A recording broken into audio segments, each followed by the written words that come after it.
Bonjour à toutes et à tous, j'espère que vous êtes en forme. Nouvelle newsletter, la dernière c'était au mois de mai, ouais, j'ai pris quelques congés. J'espère que vous êtes en forme parce que ça va être très très très chaud. Les résultats arrivent, les résultats américains, ça commence le 14 juillet. Les résultats bien sûr des sociétés européennes. Des résultats semestriels et pour certaines ce sera le chiffre d'affaires. Et là, clairement, il va se passer des choses. Alors on raconte un peu de tout, hein. Mais ce qui est certain, c'est que ça va être chaud.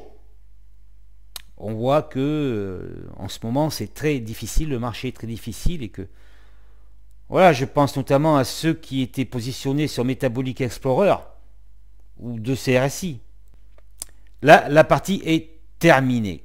Donc, lors de cette newsletter, je vais vous faire une révélation très importante puisque je vous ai dit, rappelez-vous, pour ceux qui me suivent tous les mois, je vous en remercie. Je vous avais dit lors de la newsletter prévisionnelle de décembre que l'on peut se projeter sur 6 mois, maximum. Voilà, je suis incapable de vous dire à combien sera le CAC 40 dans un an, là, le 30 juin. J'en sais rien. J'ai ma petite idée, mais la probabilité, bien sûr, est extrêmement faible. Mais à 6 mois, on peut commencer justement envisager, ben là, je le vois plutôt par là. C'est beaucoup plus approprié, cette période. Bien évidemment, on arrive à cette conclusion en étudiant les graphiques. Donc là, voilà, je vais vous donner et vous faire une certaine révélation. Comment je vois le CAC 40 à horizon de 6 mois.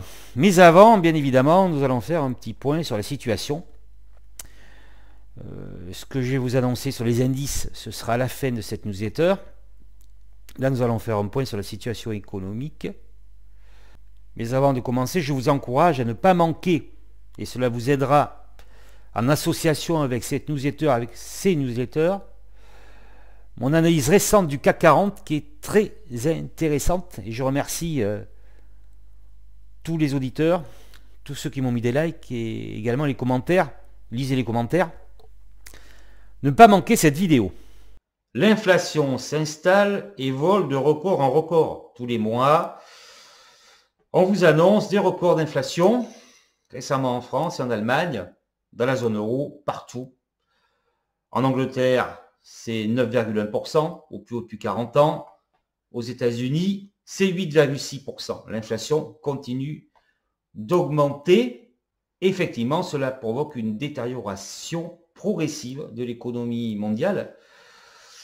On le voit avec les statistiques qui ralentissent. Les statistiques de la consommation américaine, que ce soit l'Université du Michigan ou Conference Board, voilà, sont en mauvaise posture. Et aussi également l'immobilier, puisque l'immobilier c'est très important. Quand ça va mal, l'immobilier ralentit et on le voit, que ce soit les promesses de vente ou les dépenses de construction, ça commence à nettement ralentir. La Banque mondiale abaisse ses prévisions de croissance fortement à 2,9% et le PIB mondial pourrait être amputé de moitié. Alors, face à cette situation, bien évidemment, les banques centrales agissent, puis il n'y a pas le choix. Il faut remonter les taux d'intérêt pour essayer d'éviter un emballement. On le voit avec la Banque centrale australienne qui a relevé en urgence de 50 points de base, la Banque nationale suisse de 50 points de base, l'Angleterre de 25 points de base, c'est le 5e relèvement. La BCE n'a pas entamé son relèvement des taux d'intérêt, mais M. Holzmann explique que le record de l'inflation nécessite une hausse de 50 points de base ce mois-ci. Alors, est-ce que la BCE va les augmenter de 50 ou de 25? On verra bien, c'est pour bientôt. La Banque centrale américaine, elle, n'a pas tardé à agir parce que, comme le dit M. Powell, qui n'écarte pas une possibilité, peut-être, d'une récession, même s'il dit que non, ne vous inquiétez pas, mais il dit c'est possible. il dit attention, l'inflation est beaucoup plus dangereuse que la récession. Bien évidemment, parce que si vous lisez les livres d'histoire, je vous renvoie vers 1933 en Allemagne. Suite au crack de 1929, l'inflation s'est emballée et on a vu ce que ça a donné par la suite. Alors, la Banque centrale américaine a relevé ses taux de 75 points de base au mois de juin, entre 1,50 et 1,75, et vraisemblablement, elle va relever ses taux de 50 à 75 points de base lors des prochaines réunions, et la prochaine, c'est fin juillet. Pour amener ses taux entre 3 et 4% à la fin de l'année 2022. Alors, la Fed retire de l'argent, on n'a pas le choix. Les anciens membres ont bien expliqué qu'il fallait qu'elle soit beaucoup plus agressive, effectivement. Bernanke a dit, Bernanke c'est un grand spécialiste du crack de 29, a dit qu'elle avait tardé à agir, elle ne comprenait pas trop, qu'elle s'exposait à une stagflation. Alors stagflation, bon après, est-ce qu'on aurait une hyperinflation? On verra bien, mais il dit qu'il ne comprend pas comment ça se fait qu'elle a tardé à agir. En tout cas, la réponse du marché face à la Fed, c'est maintenant, c'est la Réserve fédérale, l'ennemi des marchés. C'est à cause de la Réserve fédérale si les marchés baissent. En gros, et comme d'habitude, on brûle ce que l'on a adoré. Alors la question est, que doit faire l'investisseur lambda face à ce problème? Ce que je veux dire par là, c'est que, est-ce qu'il peut compter sur un soutien, sur une institution, sur quelqu'un, pour le guider? En gros, est-ce que je peux faire confiance à quelqu'un d'autre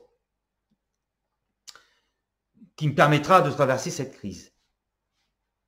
Et si possible, bien évidemment, si cette personne ou cette institution peut analyser la situation à votre place, c'est très bien.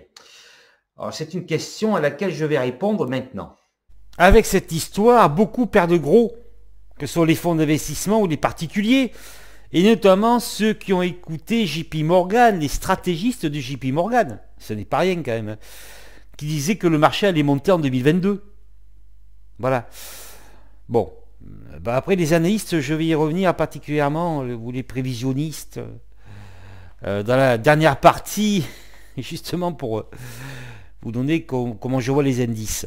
Donc ça vous a mis quand même un sacré coup. Hein.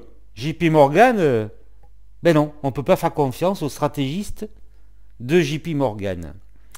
Alors, il n'y aura pas de récession. Monsieur Villeroy de Galhau écarte l'idée d'une récession. Monsieur le maire également. L'inflation va ralentir. Il y aura un pic cet été, puis après ça va baisser cet automne. D'ici 2024, on sera revenu à 2%, etc., etc. Madame Lagarde écarte également l'idée d'une récession. L'économie française ne rentrera pas en récession. Et M. Powell, c'est pareil, il dit, mais non, c'est possible, mais vous inquiétez pas, ça va ralentir l'année prochaine, mais on écartera la récession. Alors rappelez-vous que ce soit M. Villeroy de Galhau, Mme Lagarde, M. le maire, ou M. Powell, il n'y aurait pas d'inflation, tout irait bien. Voilà. Et là, effectivement, avec la montée du pétrole, la flambée de l'énergie, il n'y aura pas de récession. Tout va passer comme une lettre à la poste, ça va ralentir, surtout que bon, c'est vrai qu'en Ukraine en ce moment, ça a l'air de ralentir. Et je vous parle même pas de l'embargo sur l'énergie russe et le rejet d'approvisionnement de l'énergie russe. Alors déjà, vous faites face à un sérieux problème. Vous ne pouvez pas faire confiance en ces gens-là. Vous êtes seul face à votre problème de prospérer sur les marchés financiers dans cette période difficile. Alors bien évidemment, et ce sont les infos que je vais vous donner maintenant, voilà, il n'y a pas que des tirs au flanc, effectivement, il n'y a pas que des gens qui vous dissimulent la vérité sans cesse. Alors effectivement, certains vous alertent et ne sont pas dans le déni de la réalité.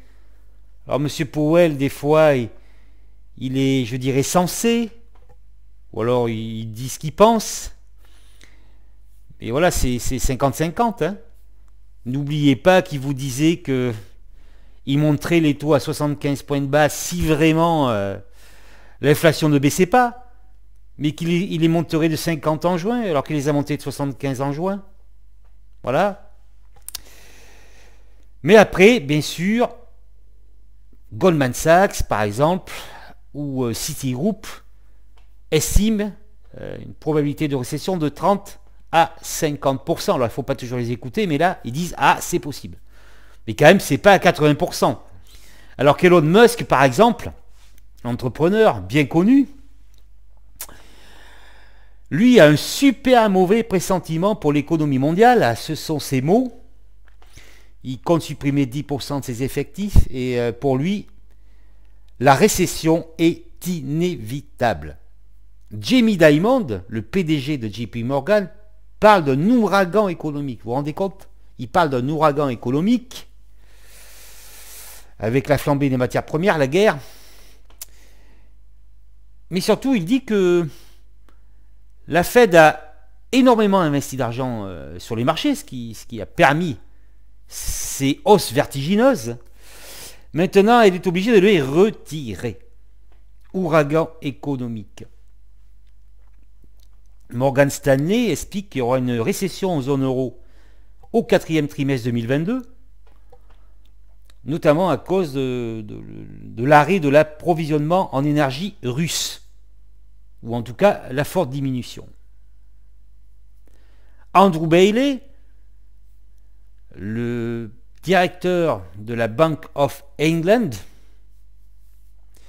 et c'est vrai que voilà, c'est pas la première fois que je le dis, mais de ce côté-là, j'apprécie les Anglais parce qu'ils sont souvent très sincères. Monsieur Bailey explique que la flambée des prix alimentaires aurait des conséquences très négatives sur l'économie mondiale, aurait des conséquences catastrophiques, et que l'année prochaine, il y aura une récession au Royaume-Uni avec une inflation à 2 chiffres. Et que le niveau actuel de confiance des entreprises, c'est un niveau, en général, qui annonce une récession prochainement. Et n'oublions pas Madame Lagarde, qui a quand même dit qu'il est peu probable que l'on revienne à une inflation faible. Vous vous rendez compte? Après on vous dit mais non, il n'y aura pas de récession. Vous inquiétez pas. En 2024, ça sera 2%, mais non. Il est peu probable que l'on revienne à une inflation faible. Vous vous rendez compte? Et maîtriser l'inflation relève de l'art. Maîtriser l'inflation relève de l'art. Ça fait peur quand même. Hein, ça vous rappelle certains épisodes de l'histoire. Je connais bien cette période là, 1929-1933. Et c'est vrai que ça fait penser un peu à ça. En gros là, les taux étaient trop faibles, donc l'inflation, on ne peut plus l'arrêter. C'est trop tard. Voilà, il faut analyser vous-même le marché. Vous ne pouvez pas avoir confiance dans la majorité des intervenants ou des articles que vous allez consulter. Il faut faire votre propre idée. Et là, justement, vous aurez ce qu'on appelle la vision. Et là, ah oui, là c'est vrai quand même. Au bout d'un moment, avec l'expérience, vous savez que oui, là, la récession, elle est fortement probable. On voit qu'au premier trimestre, le PIB américain est négatif. Donc, à mon avis, le deuxième trimestre, il va être négatif. Donc, je l'avais dit, la newsletter précédente au mois de mai, on est déjà en récession. C'est évident. Voilà, c'est comme ça que ça se passe habituellement. Et ce qui se passe actuellement, cette chute, je reviens sur ce que je vous disais, ce que je vous ai souvent dit, la bourse, ce n'est que du prétexte. C'est-à-dire qu'en fait, auparavant, les marchés sont montés très généreusement pendant des années, aidés par les banques centrales, par la Banque centrale américaine. Je vous avais dit que le krach était inévitable et qu'ils vous inventeront un prétexte. Alors là, c'est l'inflation et la guerre, mais ça aurait pu être autre chose. On trouve toujours quelque chose. Donc ce qui se passe est légitime. Le tout est de savoir maintenant où on va. Donc maintenant, on va faire plus de techniques. Donc j'y viens maintenant. Et bien sûr, c'est en appui de la vidéo que j'ai réalisée sur le CAC 40. Déjà, si vous l'avez vu, vous avez une petite idée. Donc maintenant, où vont les marchés? Surtout rester en ligne. Les investisseurs craignent une récession. Le S&P 500 a réalisé sa plus mauvaise performance semestrielle depuis 1970, 8,2 trillions de dollars de pertes. Le Nasdaq, avec moins 29,51%, réalise sa pire performance semestrielle de son histoire.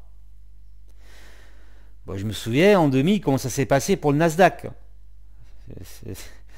Si on fait pareil, c'est pas terminé, mais voyez, voilà. L'excès est corrigé, pas par de l'excès pour le moment, mais voilà, l'excès est corrigé. Voilà. Donc les marchés chutent et beaucoup perdent de l'argent. Et qu'est-ce qu'on vous raconte? On vous raconte quoi? On vous raconte par exemple que le CAC 40 sera à 6400 points à la fin de l'année. Fin mai, 150 analystes disaient que les actions devraient rebondir sur leur niveau actuel. Est-ce que ça a été le cas? Non, ça continue à baisser depuis fin mai. Il y avait un gestionnaire qui disait que voilà, le marché avait intégré la plupart des mauvaises nouvelles. Qu'on était probablement à un pic d'inflation. Selon l'enquête mensuelle de Bloomberg, les spécialistes annoncent que le deuxième semestre sera meilleur pour les actions européennes. Le pic de pessimisme sera atteint le prochain trimestre, c'est-à-dire celui-ci, le troisième trimestre, et que les actions sont bon marché. Lorsqu'il y a des rebonds, on vous explique que il n'y aura pas de récession, les taux vont moins monter. Alors, en fait, il se passe ce que je vous ai dit, c'est-à-dire que au fur et à mesure de la descente, on vous encouragera à acheter ce marché. Et j'irai même plus loin. Paul Tudor Jones, un des meilleurs traders, dit bien qu'attention, protégez votre capital, restez cash. Donc vous voyez, c'est bien de voir cette information juste. D'accord? C'est très rare. Je vous la communique. On vous incite au fur et à mesure de la descente à investir. Et si vous avez très peu de capital, voilà, vous allez mettre votre capital. Si vous avez écouté les analystes, là, fin mai, ben, vous avez acheté et là vous êtes en perte.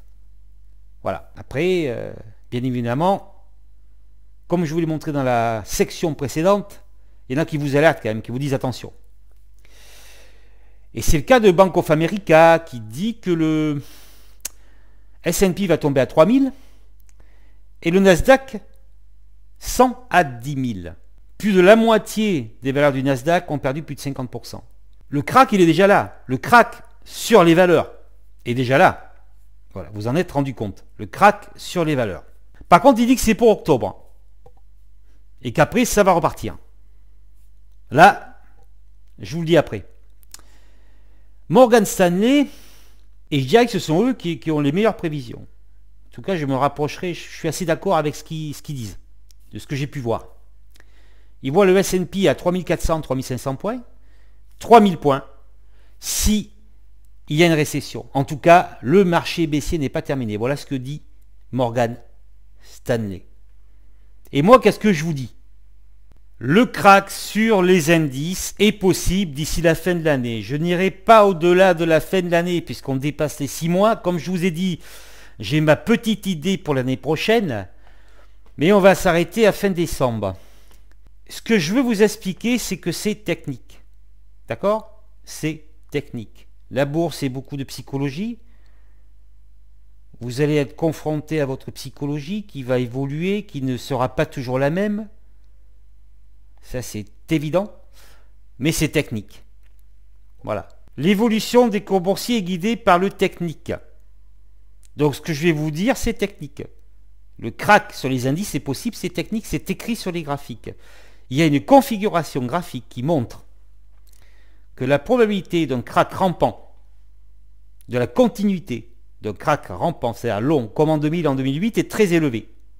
Il y a de fortes chances que ce crack rampant s'accélère au dernier trimestre. On aura déjà un élément de réponse sur le résultat au mois de juillet et début août. Là, je pense qu'il va y avoir de nouveau plus bas durant ce trimestre, qu'il va y avoir des rebonds et que le crack, alors terminal ou pas, on verra, mais la poursuite du crack interviendra au dernier trimestre 2022. Ça, c'est ce qui doit se passer avec une probabilité très élevée. Alors après, peut-être que ça va être violent Parce que n'oublions pas que Goldman Sachs, il a quand même annoncé qu'il s'attendait à un défaut de 1/3 des sociétés immobilières chinoises à haut rendement, un défaut sur les obligations en dollars. Donc, on peut avoir une espèce de sell-off, une mauvaise nouvelle, parce que Evergrande, on n'en parle plus, mais comme une histoire Lehman Brothers, vous voyez. Donc, voilà, enfin. Mais moi, je vois plutôt un trimestre, là, avec de nouveaux plus bas, mais quelques rebonds, et une chute le dernier trimestre. Après, ça peut être différent. On verra bien. On verra déjà comment les marchés vont réagir sur les résultats des entreprises. Mais, il y a une chose que je dois vous dire qui est très importante. Comme je vous le dis, c'est technique et la probabilité est forte que ça se passe comme ça. Mais il y a un petit problème. C'est que maintenant, ce sont les algorithmes qui font les marchés. La bourse n'est plus qu'un algorithme, la bourse n'est plus gérée que par un programme. Et en fait, ce qui doit se passer, voilà, est-ce que ça va véritablement se passer? Ce que je veux vous dire, c'est ceci. Si l'on regarde des valeurs comme Atos, comme Orline, comme Ruby par exemple, vous apercevez, ça j'en ai déjà parlé, que ça ne fait que chuter. Atos à 12 euros, c'est quand même quelque chose. Atos à 12 euros. Ce ne sont que des exemples. Mais je vais vous expliquer, c'est l'algo de mouvement. D'accord? C'est-à-dire que l'algo de mouvement, c'est une programmation. C'est-à-dire que j'en reparle un petit peu, mais le trader, au bout d'un moment, l'être humain, c'est pas une machine, il va réagir. Mais là, non, c'est un programme. Le programme, voilà. Algo de mouvement, donc on fait baisser l'action. D'accord? Si ici Atos vaut 40, ben non, il est à 12. D'accord? Voilà. Alors ça peut accélérer. Ce que je veux dire, c'est pour ça qu'en fait, on peut avoir une baisse violente, peut-être. Mais, comme c'est de la programmation, il y a un cercle restreint, les grosses mains qui dirigent le marché. Et si tout à coup, on décide de négliger les mauvaises nouvelles, il se décide à faire programmer, bien sûr, par les traders, un algo de mouvement haussier, une forte impulsion haussière, comme ils l'ont déjà fait en 2019, par exemple, ou après le Covid, en novembre 2020, eh bien, les opérateurs suivront les algorithmes. D'accord?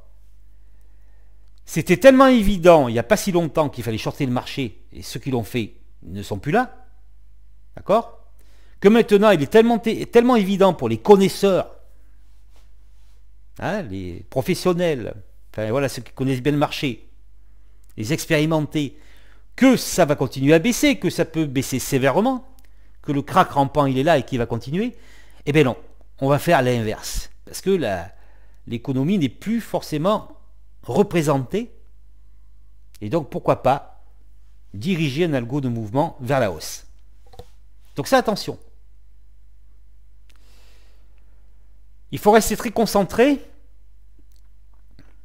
Vous connaissez les marchés, mais effectivement, voilà, tout est possible.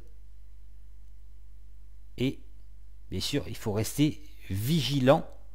On pense certes que ça va se passer comme ça, mais on a le nez collé sur les graphiques. J'allais vous dire. Voilà, c'est juste une petite anecdote que la programmation des marchés boursiers a changé un petit peu la donne, a rendu l'aspect spéculatif et manipulatoire plus important. La bourse, c'est de la spéculation, c'est clair, ce que disait Jess Livermore. C'est de la manip. D'accord? Je me rappelle mon voisin, quand il était à l'époque là, au Palais Brognard, les rumeurs, ah, le sucre, il va chuter. Voilà, c'est ça la bourse, c'est de la manip, de la spéculation, mais là, c'est accéléré avec les algorithmes. Donc, il suffit de décider, tu fais ça, on va faire monter le marché, et voilà. Et les autres suivront, même si c'est mauvais. Bien sûr, accumulation de mauvaises nouvelles, si on ne tient plus compte des mauvaises nouvelles, c'est que ça commence à remonter, et inversement, quand on ne tient plus compte des bonnes nouvelles, et bien, voilà. Voilà, j'espère avoir bien résumé la situation. Il faut dire les choses clairement. On a une inflation qui commence à monter, les banques centrales essaient de juguler cette inflation. Comme les taux étaient bas, c'est très compliqué. En tant que trader, investisseur, vous devez lire les news. mais vous devez ne faire confiance qu'à vous-même, à vous d'observer le marché, de prendre des notes, d'avoir de la mémoire, et c'est à vous de faire votre propre opinion et d'intervenir ou pas sur les marchés. Vous savez que si vous écoutez les autres, ben voilà. Qu'est-ce qui va se passer maintenant? On se donne rendez-vous bien sûr pour ces résultats. Soyez très vigilants. En tout cas, je vous ai donné mon opinion. J'espère que cette newsletter vous a intéressé. Partagez mon travail, mettez-moi un petit like. Dites ce que vous pensez de cette newsletter, de cet environnement, de ce qui se passe, tout ça. Dites-moi en commentaire ce que vous pensez de tout ça. Ça sera un plaisir pour moi de vous répondre. Abonnez-vous à la chaîne parce que bien sûr il y aura d'autres vidéos qui vont venir. On reste évidemment très prudent.